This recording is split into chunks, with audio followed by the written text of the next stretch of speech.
जय हिंद दोस्तों, मैं एमजेड खान स्टडी सेंटर के यूट्यूब चैनल पर आपको स्वागत करता हूं। तो दोस्तों, अभी तक की मैंने आप लोग को वेस्टर्न पे बहुत सारे वीडियो डाले हैं, आप लोगों ने वीडियो देखे होंगे। तो चलिए कुछ टेक्निकल पर भी देख लिया जाए। बहुत सारे स्टूडेंट का कहना है कि सर टेक्निकल पर वीडियो आप बनाइए। तो आज मैं आपको जो टेक्निकल का वीडियो बनाने जा रहे हैं, जो आप लोग देख रहे हैं, वो है बाटिक विधि। इससे पहले मैंने आपको फ्रेस्को, ब्यूनो, फ्रेस्को, सेक्को, टेम्परा, सग्राफिटो का वीडियो मैंने डाला था जो टेक्निकल का है। आज आइए देखते हैं हम लोग कि बाटिक विधि क्या है। जो आपने पढ़ा होगा उससे और इसमें बहुत अंतर आपको दिखेगा। इस वीडियो को अंत तक देखिएगा। जब अंत तक देखेंगे तभी आपको ये समझ में आएगा कि वास्तव में बाटिक विधि है क्या। इस बाटिक विधि से अक्सर क्वेश्चन पूछे जाते हैं।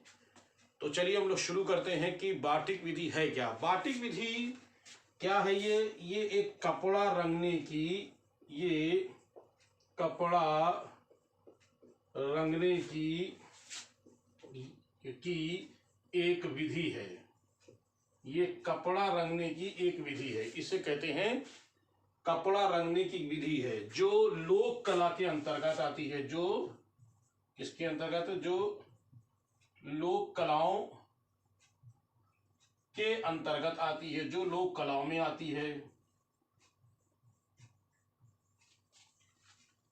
तो क्या है बाटिक विधि? बाटिक का जो जन्म हुआ है, इसका जो जन्म हुआ है, इसका जन्म इंडोनेशिया में हुआ है। इसका जन्म इंडोनेशिया में इसका जन्म हुआ है। इंडोनेशिया का एक स्थान है जावा। यानी जावा में क्या किया है, यानी कह सकते हैं कि इसका जो विकास हमको ज्यादा दिखता है वो कहां दिखता है? वो हमको जावा में दिखता है। अगर क्वेश्चन आता है कि बाटिक का जन्म कहां हुआ, तो आप सीधे कहोगे इंडोनेशिया में। लेकिन अगर विकास पूछते हैं तो आप कहोगे जावा में, जबकि एक ही मुल्क में है, एक ही देश में है। बाटिक जो शब्द है इंडोनेशियाई शब्दों में, इसे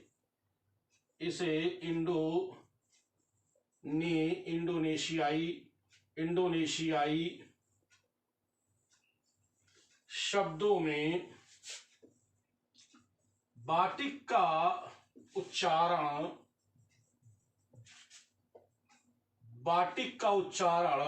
बटीक से किया गया है। क्या कहा गया है? बटीक। इसको बाटिक से बटीक कहा गया है। क्या कहा गया है? याद रखिएगा, बटीक शब्द प्रयोग किया गया है। और बटीक शब्द का अर्थ होता है मोम से लिखना। मोम से क्या लिखना है? मोम से लिखना या मोम से चित्र बनाना। ये बटीक शब्द का अर्थ है, जिसका सही शब्द है बटीक, लेकिन बटीक से ये धीरे धीरे ये बाटिक शब्द में ये प्रयोग हो गया। विदेशों में इस विधि का प्रयोग अनेक देशों में इसका किया जाता है। भारत में भी इसका प्रयोग किया जाता है, लेकिन भारत में इस विधि को शुरू करने का श्रेय जाता है किसे? तो आप कहोगे कि भारत में इस विधि को शुरू करने का श्रेय जाता है रविंद्रनाथ टैगोर के पुत्र रथींद्रनाथ टैगोर को। भारत में इस विधि को शुरू करने का श्रेय किसको जाता है? तो आप कहोगे रथींद्रनाथ टैगोर। रथींद्रनाथ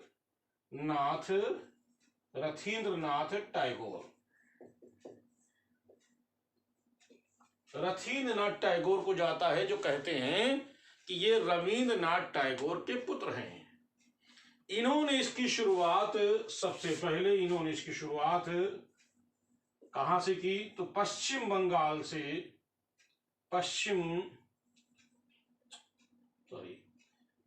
बंगाल से इसकी शुरुआत होती है। पश्चिम बंगाल के बाद हम कह सकते हैं राजस्थान में। राजस्थान में विशेष तौर से कई स्थानों पर होता है, जैसे जैसलमेर, जयपुर, उदयपुर। इन स्थानों पर इसको प्रयोग किया जाता है आज वर्तमान में। इसके अतिरिक्त गुजरात की बात करते हैं, गुजरात में भी होता है, और गुजरात में विशेष तौर से कहाँ होता है? सौराष्ट्र में। और सौराष्ट्र में इसे कहते हैं, ध्यान दीजिएगा, सौराष्ट्र में बाटिक विधि को हीर विधि के नाम से जाना जाता है। यानी बाटिक विधि को हीर विधि के नाम से जाना जाता है। ध्यान रखिएगा, बाटिक को किस नाम से हम लोग याद कर लेंगे? बाटिक को हीर विधि के नाम से जाना जाता है। यानी मैंने गुजरात बताया। इसी तरीके से बंगलौर की बात करते हैं, कर्नाटक की बात करते हैं, तो कर्नाटक यानी इसमें आएगा बंगलौर में इस विधि का प्रयोग किया जाता है। इसके अतिरिक्त हम बात कर रहे हैं दक्षिण भारत। कहाँ पे? दक्षिण भारत में भी इसका प्रयोग किया जाता है। आइए देखते हैं कहाँ किया था इसका। दक्षिण भारत में भी इसका प्रयोग किया जाता है। दक्षिण भारत में कहाँ? चेन्नई में। दक्षिण भारत में इसमें चेन्नई में प्रयोग किया जाता है। और चेन्नई में खास तौर से चेन्नई में एक गांव है चोलमंडल।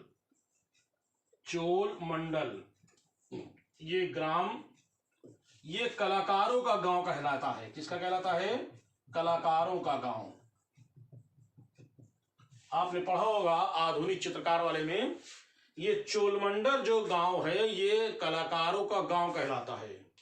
और यहीं पर कुछ ऐसे कलाकार हैं जो बाटिक विधि जानते हैं। तो यहाँ पर भी चोलमंडल ग्राम में भी यहाँ पर बाटिक विधि का प्रयोग किया जाता है। ठीक, याद कर लीजिएगा। यानी दक्षिण भारत में भी इसका प्रयोग किया जाता है। मैंने अभी बताया कि कहाँ कहाँ इसका जो मुख्य रूप से काम होता है, एक बार मैं फिर से रिपीट कर देता हूं। सबसे पहले पश्चिम बंगाल के बाद मैंने आपको बताया गुजरात के खास तौर 3 स्थान है, वो एक जैसलमेर, जयपुर और उदयपुर में गुजरात में, और क्या राजस्थान में। और गुजरात की अगर बात करता हूं तो गुजरात में सौराष्ट्र और सौराष्ट्र प्रांत में इसको सौराष्ट्र में क्षेत्र में इसे हीर विधि के नाम से भी जाना जाता है। बात करते हैं कर्नाटक के केवल बंगलौर में, और दक्षिण भारत में विशेष तौर से चेन्नई, और चेन्नई में एक गांव है चोलमंडल ग्राम में बाटिक विधि का प्रयोग यहां पर भी किया जाता है। आइए हम थोड़ा सा बता दें कि जो पश्चिम बंगाल की बात हम लोग कर रहे थे, किसकी? पश्चिम बंगाल की अगर बात करते हैं, पश्चिम बंगाल में जो बाटिक विधि प्रयोग की जाती है, यानी यहाँ पर जो बाटिक विधि का जो प्रयोग किया जाता है, इसमें किसका प्रभाव दिखता है? तो हम कहेंगे इसमें अल्पना का प्रभाव। किसका प्रभाव दिखता है? अल्पना का प्रभाव दिखता है। अल्पना क्या है? ये बंगाल की एक लोक कला शैली है अल्पना। और अल्पना में विशेष तौर से क्या बनाए? तो उसमें बनाए जाते हैं ज्यामिति विधि की चीजें बनाई जाती हैं, जैसे षटकोण, त्रिभुज, वर्ग, आयत, इन सब चीजों को बनाया जाता है। तो इसमें भी यानी जो पश्चिम बंगाल की जो कला है उसमें अल्पना वाली जो आकृति हैं, वो अल्पना वाली आकृति जो है इस बाटिक विधि में बनाई जाती है। बाटिक विधि में अल्पना का, इसीलिए अल्पना का प्रभाव देखने को मिलता है। बात करते हैं हम लोग चोलमंडल की बात करते हैं। तो चोलमंडल में, अच्छा एक बात और इस पर जान लें कि जो पश्चिम बंगाल में हम लोग जानते हैं शांति निकेतन, तो आज वर्तमान में शांति निकेतन में बाटिक एक विषय हो गया है, एक बाकायदा उसको उस विषय पर उनको पढ़ाया जाता है और बाकायदा उस पर ट्रेनिंग दी जाती है, प्रशिक्षण दिलाया जाता है। यानी पश्चिम बंगाल में जो शांति निकेतन है, जिसको हम कह सकते हैं वर्तमान में वीरभूम जिले में है, वहां पर भी इस चीज की जानकारी दी जाती है, बाकायदा ट्रेनिंग होती, प्रशिक्षण दिया जाता है। चोलमंडल की बात करते हैं तो चोलमंडल में भी बाटिक विधि का वैसा ही होता है। जब क्या होता है पूरी विधि बताएंगे, फिलहाल ये जान लें कि इसमें भी यहाँ पर भी यानी चोल मंडल में यहाँ पर इनको अल्पना वाली चीजें नहीं बनाई जाती, अधिकतर यहाँ पर देवी देवता या नृत्य करती हुई आकृतियां इस पे अंकित की जाती हैं। इसमें क्या की जाती हैं, यानी चोल मंडल वाले में क्या करते हैं, इसमें देवी प्लस देवताओं और प्लस देवी देवताओं प्लस नृत्य आकृतियां बनाई जाती हैं। ठीक है, क्या कहता है, नृत्य आकृतियां बनाई जाती, देवी देवताओं और प्लस नृत्य करती हुई आकृतियां बनाई जाती हैं। इसके अलावा बहुत सारी आकृतियां बनाई जाती हैं। तो आइए हम पहले ये देख लें कि हम इस विधि को किस तरह से प्रयोग करते हैं, इस विधि में कैसे क्या किया जाता है। इस विधि में हमने कहा मोम शब्द यूज किया है, तो मोम क्या है, आइए इसको थोड़ा हम लोग समझ लेते हैं। ठीक है,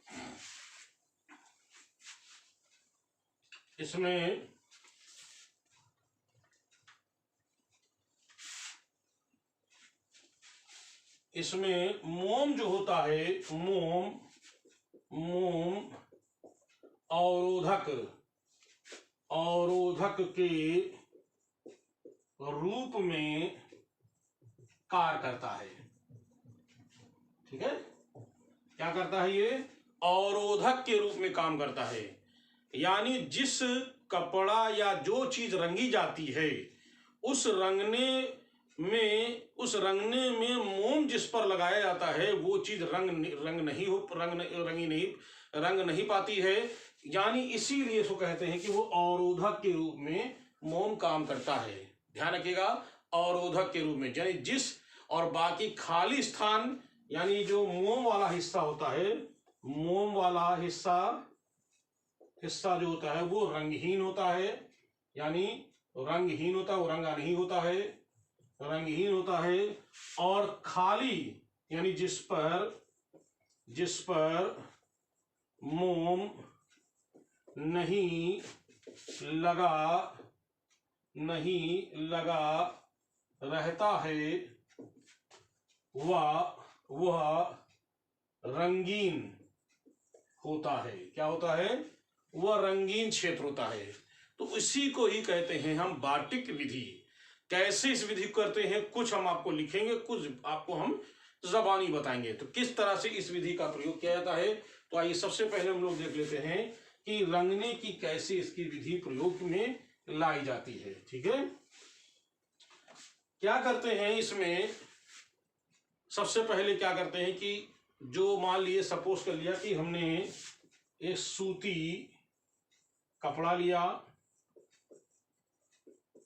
इस सूती कपड़ा यानी सफेद होगा, तो इस सूती सफेद कपड़े को और सफेद करने के लिए रात भर स्टार्च में इसको डुबो करके रखा जाता है। यानी सूती कपड़े को अधिक सफेद करने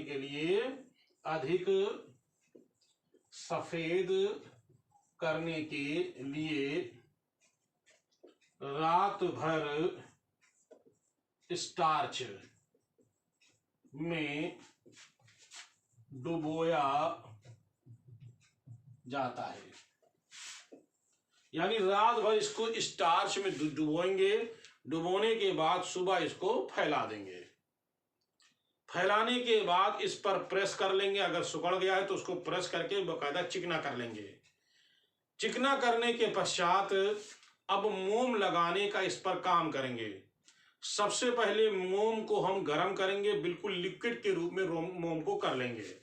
क्या करेंगे, मोम प्लस इसमें मोम प्लस नेप्थॉल नेप्थाल लिक्विड होता है, नेप्थाल मोम, नेप्थाल डालेंगे, मोम नेप्थाल कास्टिक सोडा, कास्टिक सोडा, मोम नेप्थाल कास्टिक सोडा, ध्यान रखिएगा, मोम नेप्थाल कास्टिक सोडा, कास्टिक सोडा, और बहुत, और इसमें एक चीज और होती है, मोम नेप्थाल कास्टिक सोडा और टर्की ऑयल, क्या होता है प्लस टर्की ऑयल, ठीक है। इनको मिला करके बाकायदा इसको गर्म कर लेंगे। गर्म करने के पश्चात उस मोम को या तो ठप्पे द्वारा ऐसे किसी लकड़ी का जो गुटका होगा उसको डुबो डुबो कर कैसे लगाते जाएंगे, या ब्रश से इसको वो हिस्सा जिस हिस्से को रंगहीन करना है, जिसको रंगना नहीं है, उस पर जो है इस तरह से मोम लगा देंगे। मोम जब पूरी तरह से लग जाएगा, जो हिस्सा रंगना है उसको खाली रखा जाएगा, या फिर कभी कभी एक तरीका और भी करते हैं कि सारे मोम लगा देते हैं और उसको यूं तोड़ देते हैं, तो तोड़ से उसमें क्रैक पन आ जाता है, जहां जहां क्रैक होता है वहां वहां रंग लग जाता है, एक ये भी तरीका होता है। लेकिन अगर हमको टोटली उसको रंगहीन रखना है तो रंगहीन रखने के लिए उस पर मोम लगा देंगे, जिसको रंगना है उसको सादा छोड़ देंगे। अब उसके बाद हम क्या करेंगे, उस जो कपड़ा होगा उस कपड़े को हम एक बाल्टी में ठंडे पानी में पहले उसको डाल देंगे। डालने से इसलिए कि मोम पूरी तरह से सूख जाए, पकड़ ले अच्छी तरीके से। अगर मोम नहीं पकड़ता है तो एक चीज और भी डाला जाता है, मोम में बिरोजा का पत्थर, वो बिरोजा का बीज, किसका, बिरोजा, बिरोजा, ध्यान रखिएगा, बिरोजा नामक इसमें पदार्थ मिला देंगे जो क्या करता है, चपकने के लिए, चपकने का कार्य करता है। अगर विरोजा इसमें अगर पदार्थ मिला देंगे तो ये अच्छी तरह से पकड़ लेता है। और भी फिर क्या करेंगे, इसको ठंडे पानी में डाल करके इसको पूरी तरह से बाहर निकाल लेंगे। गीला ही, सुखाएंगे नहीं इसको, गीला ही उस बाल्टी में उस कपड़े को डाल देंगे जिसमें हमें रंगना है, बाल्टी में उस कपड़े को डाल देंगे जिसमें हमें रंगना है। हमने क्या किया कि कपड़े को हमने रंग वाला, अभी बताएंगे कौन सा रंग होता प्रयोग किया जाते हैं, उस रंग वाले में उसको डाल देंगे। डालने के बाद क्या, उसको निकाल लेंगे। जब निकालेंगे तो अगर देखेंगे कि ये पूरा डाई ठीक से नहीं हुआ है तो एक बार फिर डालेंगे, यानी पुनः डालेंगे, यानी पुनः डाई करने को कहते हैं, पुनः डाई करने को कहते हैं टॉपिंग। ध्यान रखिएगा, क्या कहते हैं, पहली बार हमने रंग लिया तो ठीक है, दोबारा अगर हमने इसको फिर किया तो कहा भैया, किसी ने कहा नहीं, अभी मालिक ने कहा, लेबर से कहा इसको टॉपिंग करो। टॉपिंग का मतलब होता है कि इसको और रंगे आप, तो इसको क्या कर दिया इन्होंने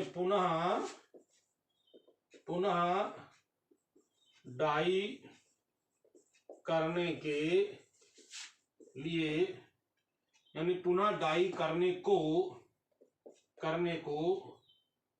टॉपिंग कहते हैं। क्या करते हैं, टॉपिंग कहते हैं। तो ये वो विधि है जो सादा कपड़ा रंगा जाता तब की बात कर रहा हूं। लेकिन अगर मान लीजिए कि हमको उसमें डिजाइन देनी है, उसमें हमें क्या देना है, डॉट्स देना है कपड़े में हमें, यानी कपड़े में हमें क्या देना है, डॉट्स देना है, क्या देना है, डॉट देना है, या कपड़े में हमें, ठीक है, या कोई कपड़े में कोई आकृति देनी है, या कपड़े में हमें ये प्रतिरोधक रेखाएं, यानी रेखाएं देनी है। अगर इन सब पे यानी देना है तो क्या करेंगे, ट्रेसिंग पेपर का प्रयोग करेंगे। ट्रेसिंग पेपर को कपड़े पर रखेंगे, रखने के बाद ध्यान देना, कपड़े को रखेंगे, रखने के बाद ध्यान रखना, रखने के बाद उसको जो है ट्रेस कर देंगे कि क्या क्या हमको जो है चित्र बनाना, तो उस चित्र को आकृत कर देंगे, उस चित्र को बना देंगे। बनाने के बाद उस पर मोम लगा देंगे और वो हिस्सा, जो हिस्सा जिसको रंगना है तो वो हिस्सा उसको क्रैक कर लिया जाता है। क्रैक करने के बाद उसको डुबोएंगे तो सारा जो हिस्सा जो है वो खाली हिस्सा जो था वो रंग जाएगा, बाकी हिस्सा मोम वाला नहीं रंग पाएगा। तो जब इसमें डॉट आकृति रेखाएं बनाएंगे तो इसको कहते हैं क्या, इसको कहते हैं इसको कहते हैं टांटिंग। क्या कहते हैं इसको? टांटिंग। क्या कहते हैं इसको? इसको कहते हैं टांटिंग। यानी जब डॉट आकृति रेखाएं दिखाई दी जाएं, यानी उसके जो कपड़ों पर जो उसकी रेखाएं होती हैं जो बहुत ही अच्छी लगती हैं, बहुत ही मतलब खूबसूरत लगती हैं, बहुत ही सुंदर लगती हैं, उस इन सब को कहते हैं, पूरे विधि को क्या कहते हैं? क्या कहते हैं? टांटिंग। अगर कह देगा कि वहां का जो मालिक कह देगा, लेबर से कह देगा भाई इस पे टांटिंग कर देना, तो टांटिंग मतलब टांटिंग नहीं है, टांटिंग मतलब इस पे चित्कारी भी कर देना। टांटिंग मतलब चित्कारी कर देना। और दूसरा शब्द मैंने एक आपको बताया था टॉपिंग। टॉपिंग का मतलब होता है कि पुनः डाई कर देना। ठीक है, तो ये चीजें जो हैं ये एक रंगने की विधि होती है, रंगा जाता है। मोम जो प्रयोग करते हैं, कौन सा मोम हमसे अच्छा मानते हैं, कौन सा बेकार मानते हैं, आइए इसको भी देख लेते हैं। क्या करते हैं? अच्छा, एक बात और बता दें आपको, हम एक चीज और क्लियर कर दें, इसमें बाटिक विधि में जावा के लोग एक उपकरण का प्रयोग करते हैं और उस उपकरण कहते हैं टीजांटिंग। क्या कहते हैं? टीजांटिंग। याद कर लीजिएगा, टीजांटिंग। वो शब्द क्या है? टीजांटिंग। ये एक शब्द है जिसको कहते हैं जावा के लोग करते हैं। ये काहे का बना होता है? ये मुख्य रूप से तांबा का उपकरण होता है। कैसा होता है? थोड़ा आकृति बना देते हैं, कुछ इस तरह से होता है। ये एक ऐसी लंबी डंडी जाती है, ठीक है, एक ऐसे लंबी डंडी जाती है। उसके बाद ये कटोरा होता है बड़ा से, ये कटोरा होता है, ठीक है। कितने mm का होता है ये 35 mm का, ये mm का ये जो है mm का कटोरा होता है, 35 mm का ये कटोरा होता है। और फिर इसके आगे एक ऐसे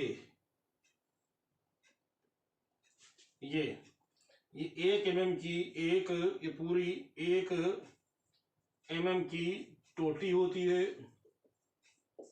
क्या करते हैं कि इसमें रंग, उसमें सॉरी इसमें जो है मोम भरते हैं। क्या भरते हैं? इसमें मोम भरते हैं। यानी इस टीजांटिंग का जो प्रयोग है ये मोम लगाने का काम करती है। याद कर लीजिएगा, टीजांटिंग का काम क्या होता है? मोम लगाने का काम करती। पतली धार से इसमें मोम निकलता जाता है।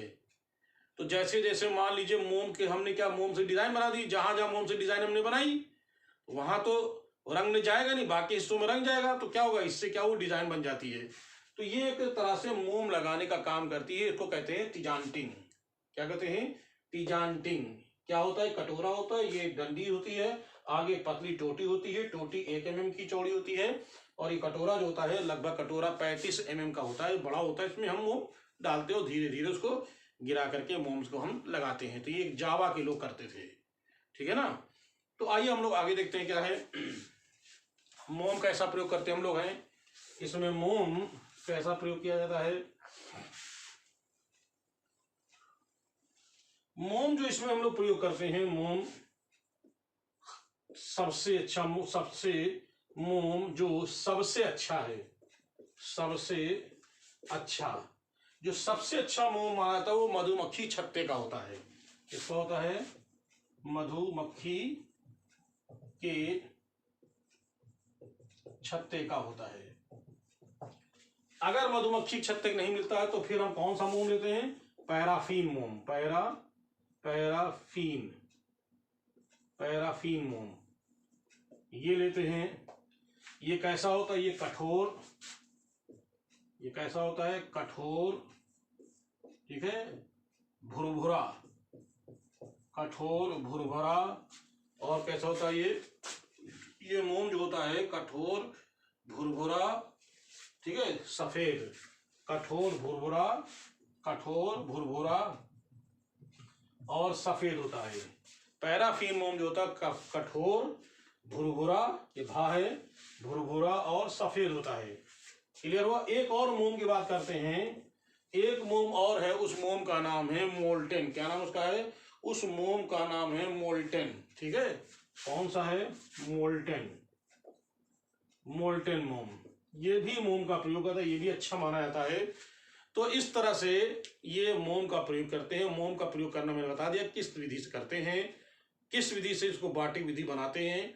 यदि आगे ध्यान दें, यदि हमको सपोज कर लिया कि हमें चमड़ा रंगना है, तो क्या रंगना है? चमड़ा। अगर हमें चमड़ा रंगना है, चमड़ा रंगने के लिए मोम का प्रयोग नहीं करते हैं, याद रखिएगा। हम चमड़ा रंगने के लिए मोम का प्रयोग नहीं करते हैं। इसमें क्या करते हैं? बबूल का गोंद। क्या लगाते हैं? बबूल का गोंद लगाते हैं। इसमें क्या करते हैं? इसमें बबूल का गोंद लगाते हैं। चमड़ा रंगने के लिए बबूल का गोंद प्रयोग किया जाता है, मोम का प्रयोग नहीं किया जाता है। कपड़ा रंगने में हम लोग मोम का प्रयोग करते हैं। तो इस विधि को हम लोग क्या कहते हैं? बाटिक विधि कहते हैं। बाटिक विधि का जो जन्म हुआ इंडोनेशिया में हो, लेकिन भारत में इस विधि को रथिन्द्रनाथ टैगोर ने इस विधि को पश्चिम बंगाल से शुरू किया था। मैंने आपको जानकारी दी है कि कहाँ कहाँ इसकी क्या हमें विशेषताएं मिलती हैं। तो मैं समझता हूँ कि आप लोग को बाटिक विधि पूरी तरह से समझ में आ गया होगा।